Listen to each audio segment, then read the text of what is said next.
काय बी नाही याची जाणीव झाली की काय होतं ते सगळं गायब होऊन जाते आणि माहीतच नाही आणि उगा नुसतं हाय म्हणून जर ठेवलं असेल तर काय सांगायचे. शंका माणसाला अज्ञानाकडे ढकलते.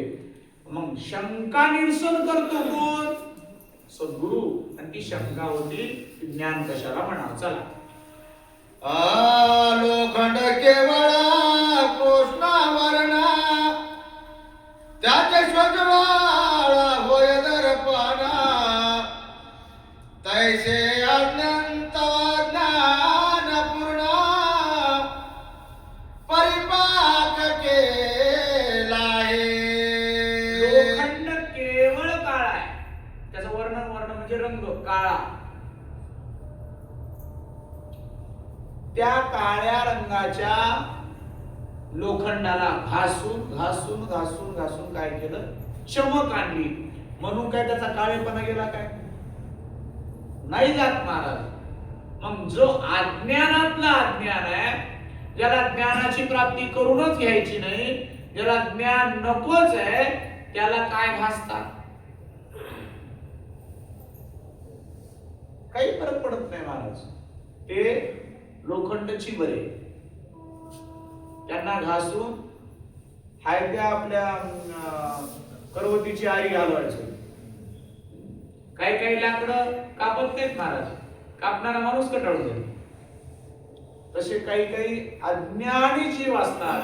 त्या अज्ञानी जीवा लोखंडासारखी त्यांनी पाक केला. त्याला महाराज पातळ जरी केलं तरी ते पुन्हा काळच होणार आहे. चला तैसात्मसुखाचा भोग ज्ञानाने रिगावे ज्ञानाचे अंग तेही वसंताची चांग साचार मिळवी. बघा आता हे फार महत्वाचं आहे. जे अज्ञान आहे, अज्ञान म्हणजे काय? वस्तूच असलेली चुकीची कल्पना म्हणजे अज्ञान. मठातून घराकडे जात असताना अंधारामध्ये चराट पडलं. चराट पडलं. चराट आहे हे माहिती नाही. काय वाटतं का आपल्याला? ते सरप पडलं असं वाटतं. किंवा आता थोडस शेताकडे जायला निघालं, शेताकडे जात होता, उगं फडल घेऊन काय तर कोणाकडे झुडपात खाल्लं. आधी काय वाटते? बिबटे आहे का नाही? इथे डोक्यात बसले ते. माणसाच्या डोक्यात बसलेलं सगळ्यात मोठं भूत आहे आणि ते भूत समोर चित्र तयार करतं. मन फार विचित्र आहे. पण मन आता तुम्हाला नवल वाटेल, ते चराट होत की नाही, चराट, ते चराट पडलं.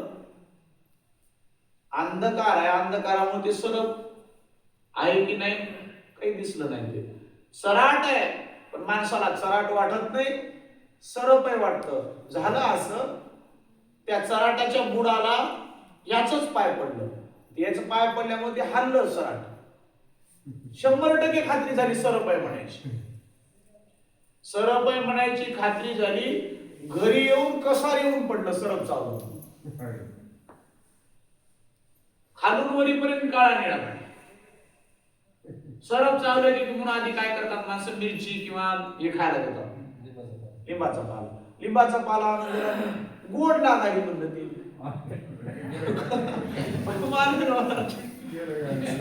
आता मला सांगा, सरप होतं काय? ते चावलं काय?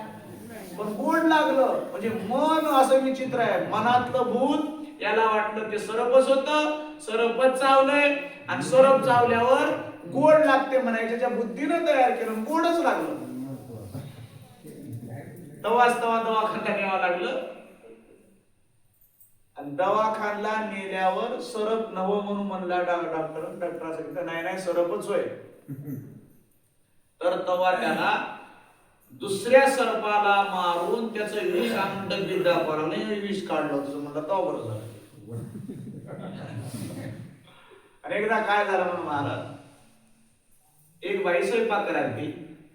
स्वयंपाक करता करता भातात पाल पडली म्हणजे ते शिजताना पण पडण्याशी उडी मारण्याशी एक झाले ते ती काय पाल थांबली नाही मध्ये अशी पडली वाटलं आणि ती पटकन उडून गेली निघून गेली सुद्धा दुसरीकडे उडाली हिला वाटलं म्हणजे भातातच शिजली भातात शिजली वाटलं भातात शिजली वाटल्यावर बाजूला निघून गेली पण माणसाची बुद्धी किती विचित्र आहे ते बघा जेव्हा ते भात खाण्यात आलं हे बघितली नव्हती नाही मग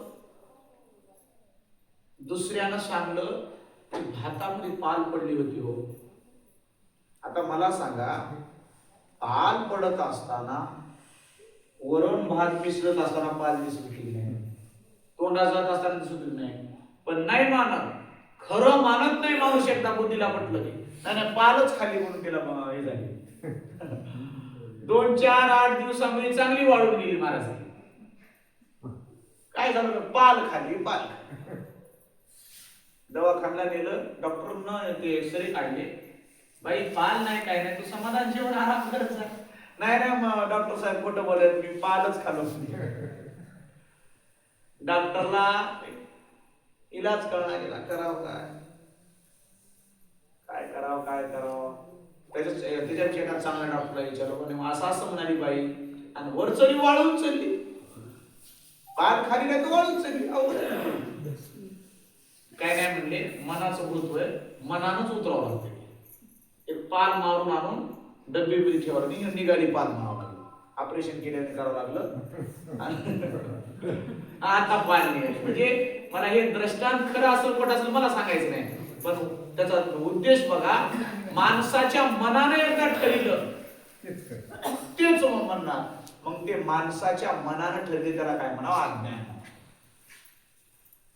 पण जेव्हा खिशातली बॅटरी काढून त्या चराटावर टाकलेली तेव्हा सरप राहते काय ते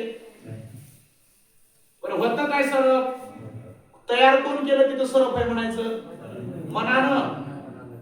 मनानं म्हणजे अज्ञानाला कारणीभूत कोण आहे मन म्हणजे मनाचा भ्रांती नावाचा भाग कारणीभूत आहे आणि एकदा खिशातली बॅटरी काढून पडली की मनच म्हणतं आता हे सरप नवं हे चराट होय जे दुरून पळून जाऊ लागलेले माणूस ते हातात धरतं मग अरे चराट कोणाचं कामाला येते कोणाचं तर जळत न्यायच्या कामाला येते म्हणजे मन तारी मन मारी आलं लक्षात म्हणून अज्ञान म्हणजे मनाचा भाग आहे आणि एकदा मन भगवत चरणी गुंतलं खऱ्या अर्थानं तिथं ज्ञान होते ते ज्ञान संताच्या संगतीत आहे ज्ञान तत्काळ जाये परिज्ञानांतीचा बाळ पाहे जळगार जळे विरोधी राहे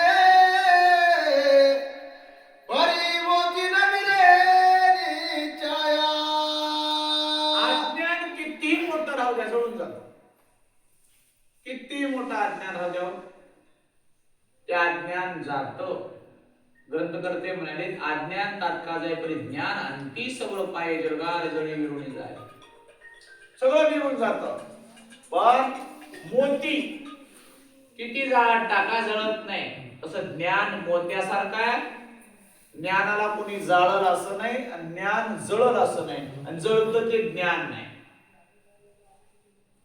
ज्ञान म्हणजे काय ज्ञान म्हणजे जाणीव ज्ञान म्हणजे काय जाणीव जे नाही त्याची जाणीव आणि जे आहे त्याची जाणीव त्याला ज्ञान म्हणतात जे चराट आहे हे कळालं की ज्ञान झालं आता मग भीती मेली भीती कुठपर्यंत होती चराटाचं ज्ञान होत नव्हती तिथपर्यंत भीती होती आणि एकदा चराट आहे हे ज्ञान झालं भीती गेली मग भीती वास्तविक भीती आहे का मनानं तयार केलेली भीती आहे सांगा मनानच तयार केलेली आहे म्हणून मनच सगळ्यात मोठं भूत आहे लक्षात ठेवा आधी मग मनाचीच दशा सांडून वृत्ती ही निवृत्त झाली जन न दिसे अवघा जनार्दन ही स्थिती प्राप्त होते.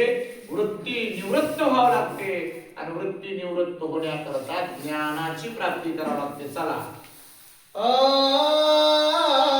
उदकाचे मोती बोला चढले ते त्रिविध तापी भाष्यांत पडले तैशा ज्ञानपणे सज्ञान झाले ते अपायी पडले आभे माने. उदकाचे मोती मोला चढले. उदकाचे म्हणजे पाण्याचे. त्या पाण्यापासून जे मोती मोती निघतात ना, त्याचा मोल, मोत्याचा मोल आला म्हणजे त्याला. पण किती वेळ टिकणार आहे ते? क्षणभर टिकते ते. तुम्हाला लक्षात यायला का बघा, पानावर असा ठेम पडला, ते कशासारखा दिसते? मोत्यासारखा. पण ते किती वेळ राहते? उन्हाचा प्रकाश पडेपर्यंत. अज्ञानाचा प्रभाव किती वेळ राहते? ज्ञानाचा प्रकाश पडेपर्यंत. आणि एकदा ज्ञानाचा प्रकाश पडला की ते मोत्यासारखा दिसणारा उदकाचा थेंब दिसत.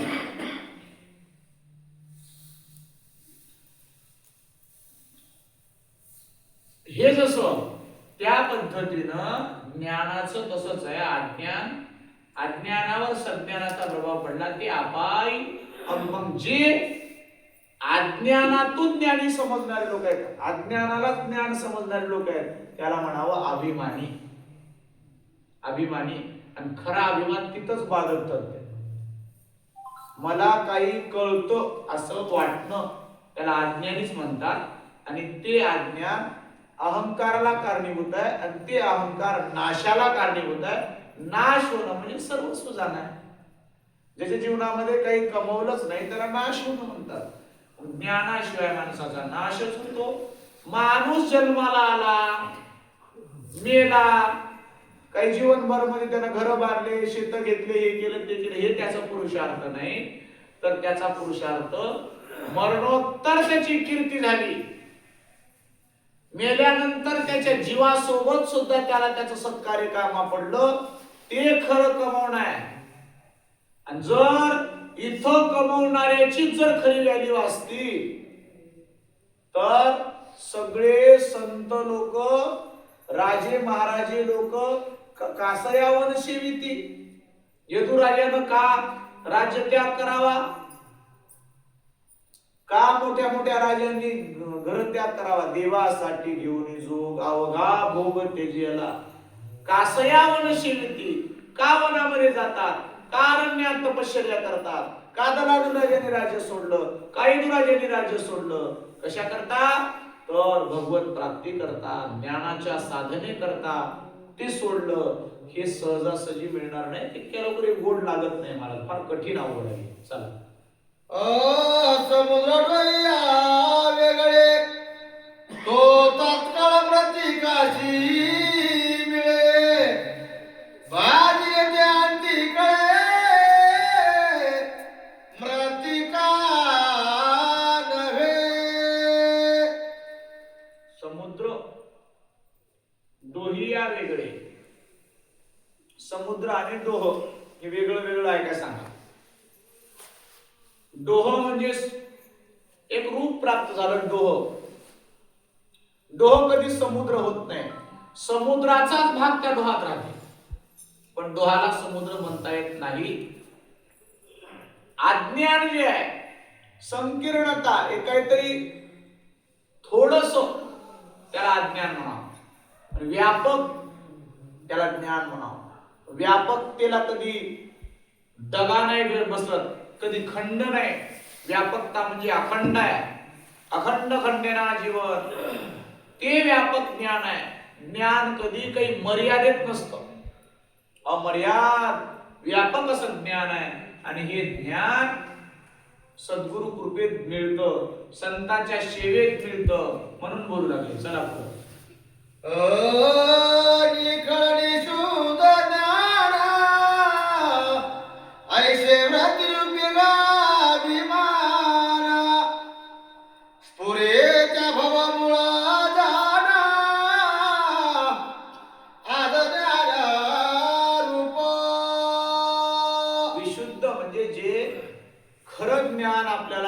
खरंपणा दाखवतं ते विशुद्ध ज्ञान आहे. आणि जे ज्ञान सांसारिक मोहामध्ये नेऊन ठेवतं ते मात्र अज्ञानच आहे. फक्त ज्ञानाचं रूप दाखवून मध्ये सगळं अज्ञानच आहे. आणि ते अज्ञान माणसाला जन्म मरणाला कारणीभूत ठरते, जन्म मरण घ्यायला लावते. आणि जन्म मरण घेऊन माणूस दग्ध होतो. अशा प्रकारचं बोलू लागले. झालो मनाची ज्ञान मी मुक्त म्हणे अभिमान तो ज्ञान जुधाने उपनिषदा मी ज्ञानी झालो असं म्हणाला की तिथं ज्ञानाचा ऱ्हास होते. मी ज्ञानी झालो म्हणायचं ना, मी बालक बोबडा बोली असंच म्हणावं लागते. का वाकुडा विणचुका पावली किंवा अपराधाला मिती नाही हेच म्हणावं लागते. माया अशी विचित्र आहे, लगेच डोळे लावायला लागते. माया आहे, तुमची काही गलतीच नाही, गलती तुमची नाही. माया ज्ञानाकडे जाऊ देत नाही. झालं तितकं हातपाय धरून ओढतच असते. सोपं वाटते का तुम्हाला? अवघड आहे फार. आणि तरी तरी भाग्यवानच आहात तुम्ही. का एवढी माया आडवी येते तरी तिला न ऐकता समोर येऊन बसता म्हणजे भाग्यवानच आहात. शेवटी तिला हरावंच लागणार आहे. ग्रंथकर्ते म्हणाले बघा, एवढ्या अवस्थेमध्ये सुद्धा लक्ष चित्त असं बारीक करून ऐकले तुमच्या लक्षात येते. ऐकायला कठीण जाते, मी तुम्हाला आधीच सांगितले. हे तितकं सोपं नाही. हे राजा राणीच्या कथा नाही. आता काय राजा करते की दुसरी बायको करते काय, त्याला 2-4 लेकर होतात हे नव्हे. ते जर सांगा तुम्ही रासून बसता. खरंच सांगतो तुम्हाला, राजा राणीच्या कथा जर सांगायला सुरू केल्या रात्रभर हलणार तुम्ही. तसल्या मला सांगता येतात, पण तो विषय माझा नाही. कठीण आहे तरी तुम्हाला ऐकावं लागणार आहे. हा जीवाच्या हिताचा मार्ग असल्यामुळे कठीण आहे. तुम्हाला डोळा लागते, मधून लहर येते झोपीची, तेही खरंच आहे. पण तरीही झोपीला मोडावंच लागते. कठीण आहे मार्ग. मग तात्काळ अज्ञानाचा नाश होतो कधी? आपल्या अंतःकरणाची दशा व्हावी लागते तशी. आपण सारेके करीती तात्काळ जे म्हणतो की नाही आपण, हे तात्काळ आपल्यासारखं करतात कधी? जेव्हा आपली दशा त्या पद्धतीची व्हावी लागते. आपली दशा झाली तर आपल्या जीवनाची दुर्दशा होत नाही. आणि जीवनाची दुर्दशा होऊ नये म्हणून हे ज्ञान आहे. चला पुढे. लोहाची बेडी तोडी आवडीने सोन्याची घडवी तरी बाधा ते रोकडी जायची तैची. काय केलं म्हणून महाराज? तुमच्यासारख्या माणसानं लोखंडाची बेडी घातली. तुम्ही लोखंडाची बेडी, बेडी म्हणजे साखळी. मग नाही म्हणजे लोखंडाची साखळी नका म्हणतो, सोन्याची घाला. मग ते लोखंडाची साखळी तोडून टाकून दिली आणि कशाची घातली? सोन्याची. आता सोन्याची साखळी घातली ती बेडी. सोन्याची काय लोखंडाची काय, काय पडली? बेडीच ना. अवघड आहे की नाही मला सांगा? सोन्याची असली काय लोखंडाची असली काय? बेडीच आहे. सोन्याचा पिंजरा काय लोखंडाचा पिंजरा काय? बंधनच आहे ना. बंधनच आहे की नाही? ते काय झालं एकदा, मग तिकडे गेल्यावर लोक नाव लौकिक झालं, कौतुक करायला लागले. काय पैलवान काय पैलवान म्हणले. काय नाही म्हणजे असा माणूस आपल्याकडे येणं जाणं राहावं म्हणून काय केले, जावाई करून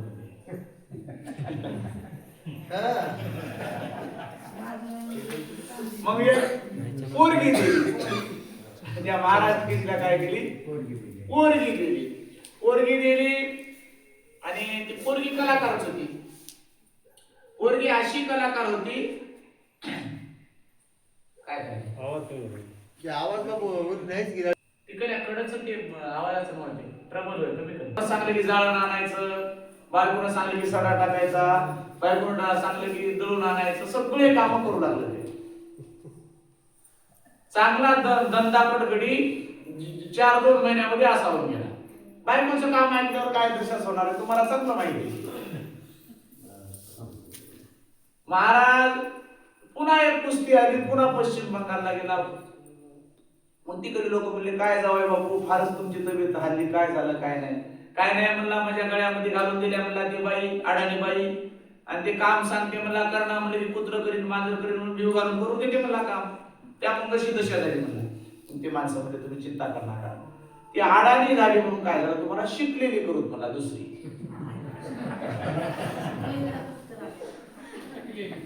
त्यांना म्हणला बाबा एकालाच कंटाळलो दुसरीचं कुठलं नाही ना, ते शिकलेली चांगली राहते म्हणला आणि करूत काय अडचण नाही. पहिले सगळं शिटी मारायची कमीच राहते. मग दुसरी त्या ठिकाणी करायची ठरली, दुसरी शिकलेली बायको केली. मग शिकलेली बायको केल्यावर त्या माणसाने सांगितलं सवत आहे. सवत आहे म्हणल्यावर आता याला वाटलं घरी गेले 2 बायका म्हणल्यावर 2 बायकाची भांडणं सुरू होतील. मग त्याला सांगितलं तुम्ही चिंता करणार नाही. त्या माणसाने सांगितलं तुमची पहिली बायको असली तरी काही चिंता करणार नका, तुम्हाला तांदूळ मंत्रून देतात. हे काळे तांदूळ हे पांढरे तांदूळ. काय करायचं, पहिली बायको जर भांडाली तर हे काळे तांदूळ पहिल्या बायकोवर टाकायचं. पहिली होणार काळी घार. काय होणार, काळी घार होणार, उडून जाणार. आणि दुसऱ्या बायकोच्या अंगावर टाका, सुखानं संसार करा. मग त्यानं ते मंत्रले तांदूळ घेतले, घरी गेला. घरी गेल्यावर ते ओवाळायचं सोडून त्याला बायकोनं दररोजाच भांडी सुरू झाली. दररोजात दोघींची भांडी सुरू झाली. तिथंच यानं काय केलं, काळे तांदूळ घेतले, पहिल्या बायकोच्या अंगावर टाकला, तिच्या पाठी मारली, ती काळी घालून उडून गेली. आणि दुसरीच्या अंगावर पांढरे तांदूळ टाकले, तिच्या कमराला काठी घातली, ती पांढरी घालून गेली. त्यांना म्हणला पहिली काय दुसरी काय मला गिळायला चालेल. ज्ञान आता बाहेर दृष्टांत बघा, अज्ञान तर अज्ञानच आहे, ते तर घातकच आहे. पण ज्ञान सुद्धा जर अहंकार वाढवित असेल तर घातकच आहे. पहिली बायको काय दुसरी बायको काय तरासत देत असेल तर ज्ञान जर आपला अहंकार वाढत तर ज्ञान कोण्या कामाचं ते. म्हणून अज्ञानपणा अहंकार वाढविते आणि अज्ञान अहंकार वाढवितच असेल तर ते ज्ञान होय काय नव. त्यापेक्षा मला काहीच येईनाव म्हणलेला बरा, मला काही थोडंच कळते मला लई कळते म्हणला की मग गेला. नवल अहंकाराची गोटी विशेष नलगे अज्ञानापाठी, सज्ञानाचे झोमे कंठी, नाना संकटी नाचवी, ही अशी दशा आहे अभिमानाची. म्हणून नको अभिमान करू भल्या मानसा, येताना घेऊन आलास काय, जाताना घेऊन जाशील काय. नको अभिमान धरू भल्या मानसा. अभिमान माणसाला देशोधडीला लावते, देशोधडीला. एका गावात जन्मला तर त्या गावात राहू दे ना, 1000 गाव फिरते. फार विचित्र आहे अभिमान. म्हणून महाराज अभिमानाची सर्वतोपरी नायनाट करणं हे ज्ञानाचं काम आहे. आणि जे पूर्ण ज्ञान झालेलं असते की नाही, निखळ ज्ञान, शब्द कसा आहे बघा, निखळ विशुद्ध ज्ञान, ऐशे वृत्तीरूपी का अभिमान. मग ते अभिमानाला नाहीसं करून निखळ ज्ञान, विशुद्ध ज्ञान, सोलिव ज्ञानाची प्राप्ती त्या ठिकाणी होते. तेव्हा आपल्या ठिकाणचा अहंकार पळून जाते. चला खैराता सूड मारी चंदनाचा काय तारी, तैसा ज्ञाना द्वयी परी, बादल सर्वाद ज्ञाना, बादल सर्वाद आद ज्ञाना.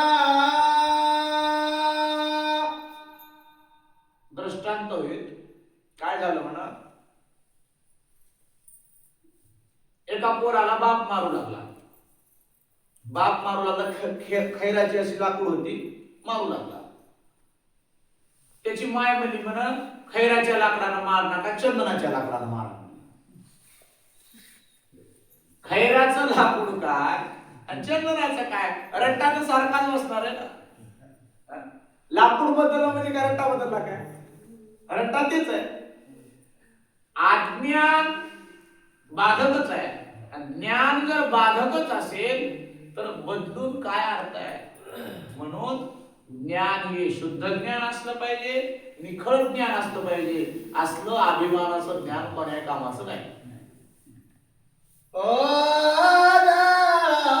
प्रतिबिंब बुडाले साचे बाहेर निघाले देवाचे भरती तया मूर्खाचे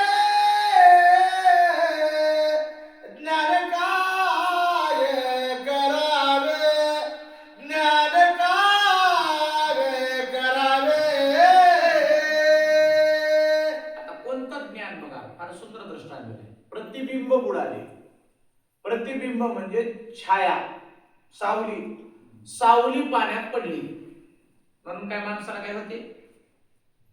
एकदा काय झालं ना, एक व्यक्ती पाण्याच्या कडेला उभा राहिला.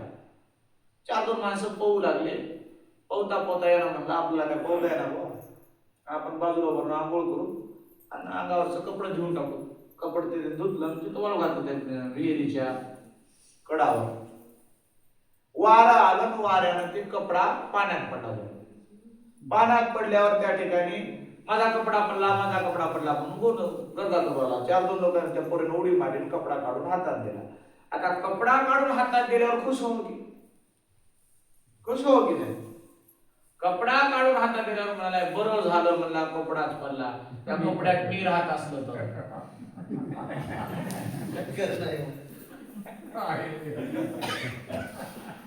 मग लागला रडायला, मी असलो तर कसं होत होतो, मी देत असलो तर कसं होत. याला म्हणावं अज्ञान. असं घडणार होतं काय मला सांगा. जे घडणारच नव्हतं त्याचं दुःख याला म्हणतात अज्ञान. अवघड आहे महाराज. असे किती दृष्टांत आहेत. विनाकारण त्या ठिकाणी छाया म्हणजे सावली पडली. सावली पडली अशी पाण्यात. 4-2 जणांना सांगून घेऊन आला, आता मी बरं झालं वाचलो, म्हणजे सावली पाण्यात पडली होती, म्हणजे सावली पाण्यात पडली होती. याला म्हणावं प्युअर अज्ञान म्हणावं. आणि या आणि हे लोक स्वतःला ज्ञानी समजतात. मला काय कळत नव्हतं काय म्हणतात, मला काय माहित नाही का, तू काय सांगायलास. पण तुम्हाला सांगू, असलं ज्ञान फसगतीच राहते हो. एक माझ्यासारखा माणूस होता अर्धज्ञानी. कोणालाही म्हणायचा मला माहित नाही ते सांगा, मला माहित नाही ते सांगा, आणि 10,000 रुपये बक्षीस घेऊन जा. पुकारा केला. मला माहित नाही ते सांगायचं, 10,000 रुपये घेऊन जायचं. आनंदराव सरकारने यायचं, असं म्हणायचं. सगळं सांगेपर्यंत ऐकून घ्यायचं. ते काय मला माहित नव्हतं काय म्हणायचं, ते मला आधीच माहित होतं. सगळे जण बरेच लोक असं महिनाभर चाललो. कोणी काय सांगलं की तुला काय विचारायचं, मग त्याला म्हणायचं हे मला आधीच माहित होतं. पण कधीतरी खोटं आणि कधी पेचल काय सांगता येणार. मग चांगला हुशार गडी होता म्हणला मी विचारतो बरं, पण तसं विचारणार. गावाच्या चौकामध्ये मोठा कार्यक्रम ठेवतो, तेवढ्याच्या देखत विचारतो म्हणला, तेवढ्याच्या देखत जर सांगला तर भात जर समजतो म्हणला. मोठा मंडप टाकला, पब्लिक गोळा केली आणि पब्लिकच्या गोळा करून पब्लिकला त्याच्याकडे उभा केलं. मी प्रश्न विचारायचा आणि यांनी सांगायचं. उत्तर नाही दिलं तर यांनी 50,000 रुपये द्यायचे. 50,000 रुपये द्यायचे. आणि यांना सांगितलं 10,000 रुपये. ह्याला वाटलं मला कोणी जन विचारले त्याला आम्ही हारीला हे कोणतं मला बोलल वाटलं. ठरलं 50,000. यांना सांगितलं आता सगळी पब्लिक ऐकायली. म्हणला महाराज म्हणला तुमच्या बापानं माझ्या बाबाकडून 1,00,000 रुपये उसने घेतले होते.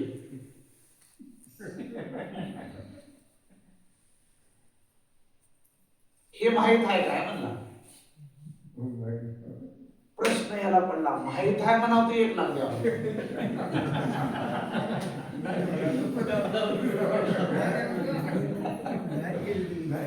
माहित आहे म्हणायला हे काय मला माहित नाही काय म्हणायचं. 1,00,000 रुपये द्यावा लागतात. अरे बाबा माहित नाहीच म्हणजे बरोबर 50,000 मिळते वाटलं. नाही हे काय मला माहित नाही गड्या म्हणला.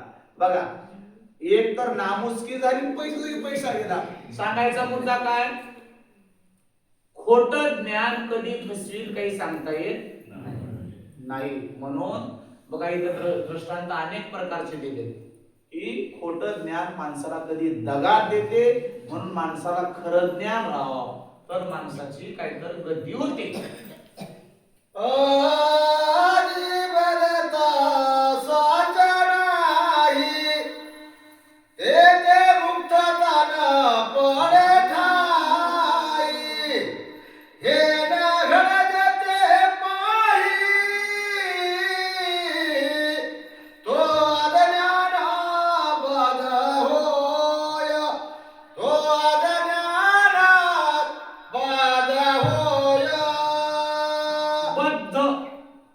बद्ध म्हणजे बांधलेला, बांधला गेला. आता तुम्हाला सांगितलं की ते लोखंडाच्या साखळीनं बांधो का सोन्याच्या साखळीनं बांधो, बांधलंच ना त्याला, बांधल्याच गेलं. मग बांधला म्हणजे बद्ध झाला. मुक्त होता परी बळे झाला बद्ध. म्हणून या छंद माझे माझे. हे बद्धता आधी बद्ध साचित नाही ते मुक्ततानं पडे ठाई. वास्तविक बद्धताच नाही तर मुक्तता कुठली आहे. मग त्याकरता बद्ध व्हावं लागते. बद्ध झालं तर मुक्त आहे. मग असे काही जीव आहेत स्वतःला मुक्त समजतात पण बद्ध आहे. मग अशा लोकांना अज्ञान म्हणावं. बांधलेलेच आहे. ते काय झालं माहितीये का,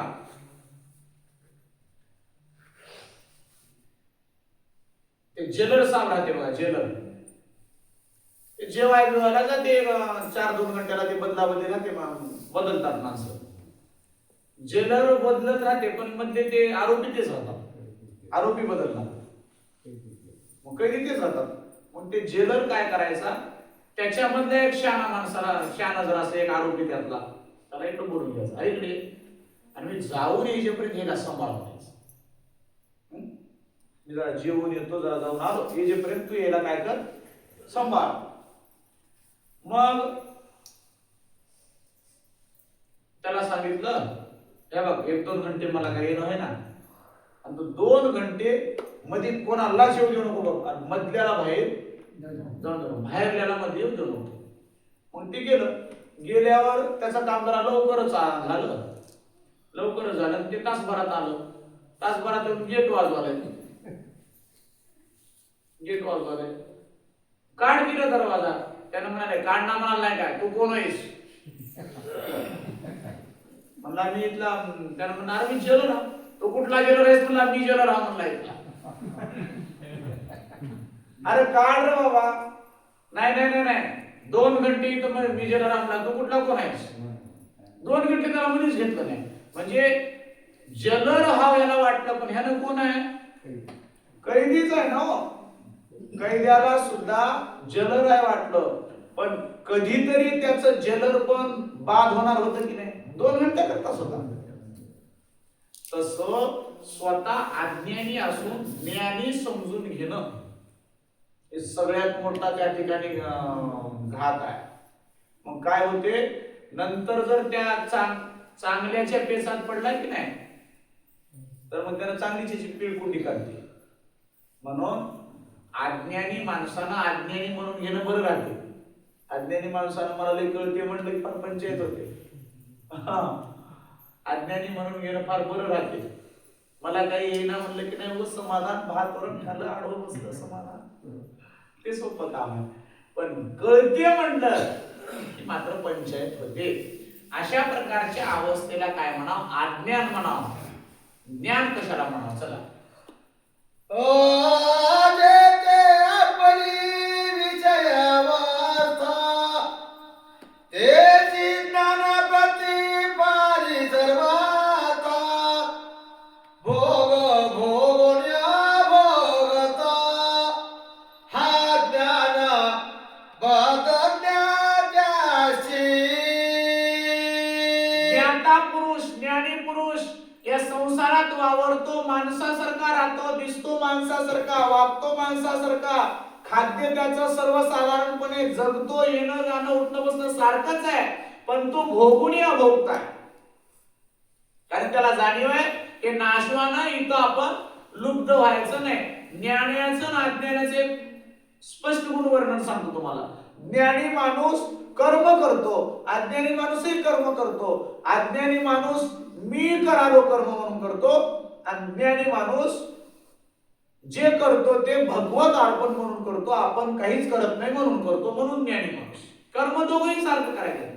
मी करालो म्हणलं की त्याचं पाप पुण्य गळ्यात पडतं, आणि मी करणार झालो बघा. शहाणी माणसं काय म्हणतात, एखाद्याने म्हटलं अहो काय घर बांधलं होतं मी, ते शहाणा माणूस म्हणते आमच्याने काय बांधलं भगवंताने करून घेतलं म्हणते. आणि एखादा म्हणते हा हा म्हटलं की मग ते कधी घर पडून जाईल काय सांगतात. मी केलं म्हणलं की गेलं, मी करणं मी म्हणलं हीच पद्धत आहे, हेच अज्ञान आहे. आणि हे अज्ञान सांडावं. कर्म तर करावं लागते, कर्म दोघाला आहे, ज्ञानाला आहे अज्ञान आहे. ज्ञाता पुरुष अभोक्ता आहे. सहज कर्मेची झाली ब्रह्मार्पण, जन नदीसे ह्या अवघा जनार्दन. म्हणजे मी करत नाही, हे सगळं करता हाता तो परमात्मा या भावनेनं कर्म करतो, आणि भगवत केलेले कर्म देवाला अर्पण करतो, त्याचं पाप पुण्य लागत नाही. म्हणून कुठलंही कर्म करत असताना ते देवाला अर्पण करा. आपण कुठलंही काम सुरू करताना काय करता? नारळ फोडता, पूजा करता, उदबत्ती लावता. काय म्हणून करता? ते देवाचं काम आहे. घर बांधायला सुरू केलं नारळ फोडून, आपली रास भरायला सुरू केली नारळ फोडून. कोणतंही काम त्या हिंदू धर्मामध्ये नारळ फोडून देवाची पूजा करून, कारण ते देवाला अर्पण झालं पाहिजे. जेवण सुरू करताना आधी तर्पण करून देवाला नमस्कार करून हे होणारं काम देवाला अर्पण झालं पाहिजे, त्याचं पाप पुण्य नाही म्हणून. आलं का लक्षात? आता काही काही माणसं तर असे शिशीला शिशी मारताना सुद्धा पाणी असं चिपडते. तिथं सुद्धा पुण्य करायला माणसं मार्ग हटत नाही. गिलासामध्ये फोटो पुण्यच करतात, म्हणजे तिथं सुद्धा पुण्य करतात. पाप करताना सुद्धा माणसाला पुण्य करावं वाटते. महाराज कला आहे, आणि ही अशी कला हे का कशा करता सांगायला की बद्धता दाखवण्याचं काम करतात. अशा प्रकारचा